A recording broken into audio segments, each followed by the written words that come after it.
बिस्मिल्लाहिर्रहमानिर्रहीम। अस्सलाम वालेकुम माय यूट्यूब फैमिली, कैसे हैं आप? उम्मीद है खैरियत से होंगे और मैं भी खैरियत से। अल्लाह पाक आप सबको खुश रखे, अपनी ज़मान में रखे।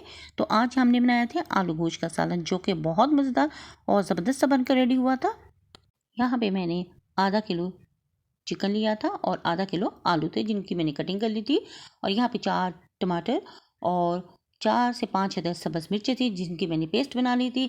और 1 टेबलस्पून लहसुन अदरक का पेस्ट था, सब्ज़ मिर्चें थी और सूखा धनिया था और साबुत गरम मसाला था, जिसमें बड़ी इलायची, गोल मिर्ची और ब्लैक वाली गोल मिर्ची शामिल है। तो यहाँ पे मैंने हाफ़ कप ऑयल का लिया था, एक पतीली में डाल लिया था और फ्लेम को ऑन कर लिया था। और यहाँ पे मैंने साबुत गरम मसाला ऐड करके हल्का सा सौते किया और फिर इसमें कटिंग किया हुआ प्याज शामिल कर दिया और उसको भी लाइट सा सौते कर लिया। और यहाँ पे हमारा प्याज सौते हो रहा था और बीच में मैंने सब्ज़ मिर्ची ऐड कर दी और उनको भी मैंने मिक्स कर लिया और इससे खुशबू बहुत ज़बरदस्त आती है। जब वो भी सौते हो चुकी थी तो इसमें मैंने चिकन ऐड कर दिया और उसको मैंने स्पून की मदद से अच्छी तरह से मिक्स कर दिया। और फिर मैंने इसकी अच्छी तरह से भुनाई की, इतनी भुनाई की कि इसका कलर चेंज हो चुका था। जब ये लाइट सी गोल्डन हो जाएगी तो फिर हम इसमें बाकी स्पाइसेस ऐड करेंगे। तो यहाँ पे मैंने इसकी अच्छी तरह से भुनाई कर ली थी और इसका कलर चेंज हो चुका था। तो आप देख सकते हैं यहाँ पे इसका कलर चेंज हो चुका है और बड़ी अच्छी तरीके से इसकी भुनाई हुई है। तो फिर इसमें मैंने लहसुन अदरक का पेस्ट ऐड कर दिया। अब इसको भी डाल के चिकन के साथ अच्छी तरह से हम इसकी भुनाई करेंगे। जितनी अच्छी इसकी भुनाई होगी उतना ही मज़ेदार हमारा सालन बन के रेडी होगा। और फिर इसमें मैंने स्पाइसेस ऐड कर दिए। हाफ़ टेबल स्पून इसमें नमक था, हाफ़ टेबल स्पून इसमें रेड चिली पाउडर था, हाफ़ टेबल स्पून इसमें चिली फ्लेक्स जाएगा और 1 टीस्पून इसमें हल्दी पाउडर और 1 टीस्पून ही मैं कश्मीरी मिर्च ऐड करूँगी। यहाँ पे तमाम स्पाइसेस डालने के बाद मैंने अच्छी तरह से मिक्स कर लिया और थोड़ी सी चिकन को भून लिया था। और अब इसमें मैं ऐड करूँगी टमाटर और सब्ज़ मिर्ची जो मैंने ग्राइंड करके रखी हुई, तो वो मैंने इसमें अब ऐड कर दी है। और इसको भी थोड़ा सा हिलाने के बाद इसमें मैं 2 टेबलस्पून दही के भी साथ ऐड कर दूँगी। और यहाँ पे मैंने चिकन को अच्छी तरह पेस्ट के साथ मिक्स कर लिया था स्पाइसेस के साथ। और फिर इसमें मैंने 2 टेबलस्पून दही के भी ऐड कर दिए थे और इसको भी मैंने अच्छी तरह से मिक्स कर दिया था।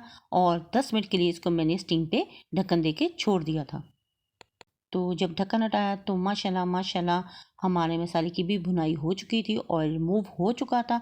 तो चिकन को मैंने अच्छी तरह से भून लिया। चिकन की भुनाई करने के बाद फिर इसमें मैंने कटिंग किए हुए आलू शामिल कर दिए और उसको भी चिकन के साथ भून लिया। और इसकी भी मैंने अच्छी तरह से भुनाई कर ली ताकि आलू में कच्चापन ख़त्म हो जाए। और यहाँ पे मैंने 2 टेबलस्पून ज़ीरा और धनिया पाउडर भी शामिल कर दिया था। तो इसको भी मैंने मसाले के साथ अच्छी तरह भून लिया था और ये सालन हमारा बहुत मज़ेदार और यमी यमी सा बन के रेडी हुआ था। तो आप इसको ज़रूर ट्राई कीजिएगा। यहाँ पे आलू और चिकन की भुनाई हो चुकी थी बहुत ज़बरदस्त और कलर भी आप देख सकते हैं कितना खूबसूरत है। तो यहाँ पे फिर मैंने पानी को इसमें ऐड कर दिया। तो जितना शोरबा आप रखना चाहते हैं उतना आप पानी शामिल कर लें। और यहाँ पे मैंने 2 गिलास पानी के शामिल किए थे, क्योंकि मुझे बहुत ज़्यादा गाढ़ा थिक सा शोरबा नहीं चाहिए था, नॉर्मल सा चाहिए था। तो फिर इसको मैंने 20 मिनट के लिए स्टीम पे छोड़ दिया। तो माशाल्लाह जब मैंने ढक्कन हटाया तो शोरबा तैयार हो चुका था। और यहाँ पे मैंने आलू भी चेक कर लिए थे छुरी की मदद से। आलू गल के रेडी हो चुके थे और सालन भी बन के रेडी हो चुका था। तो यहाँ पे मैंने इसको थोड़ा सा थिक कर लिया था, जैसा मेरे घर में पसंद करते हैं वैसे ही शोरबा मैंने बना लिया था। तो आप भी इसको बनाइए, बहुत मज़े का बनता है। और यहाँ पे हमारा आलू गोश्त का सालन बन के रेडी हो चुका है और इसे मैंने प्यारे से बाउल में डिश आउट कर लिया। अगर आपको मेरी ये रेसिपी पसंद आए तो प्लीज़ मेरी वीडियो को लाइक, शेयर और सब्सक्राइब ज़रूर करें। बेल आइकन के बटन को ज़रूर प्रेस करें ताकि आने वाली नोटिफिकेशन सबसे पहले आप तक पहुंच सके।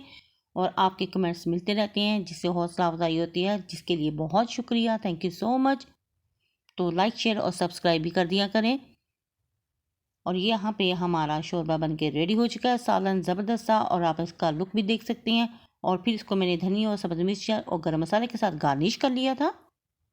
और देखने में ये जितना खूबसूरत लग रहा है, खाने में उतना ही टेस्टी और यमी यमी सा बन के रेडी हुआ था। और आप इसको नान के साथ ले सकते हैं। तो यहाँ पे फाइनल लुक भी आपने देख लिया है।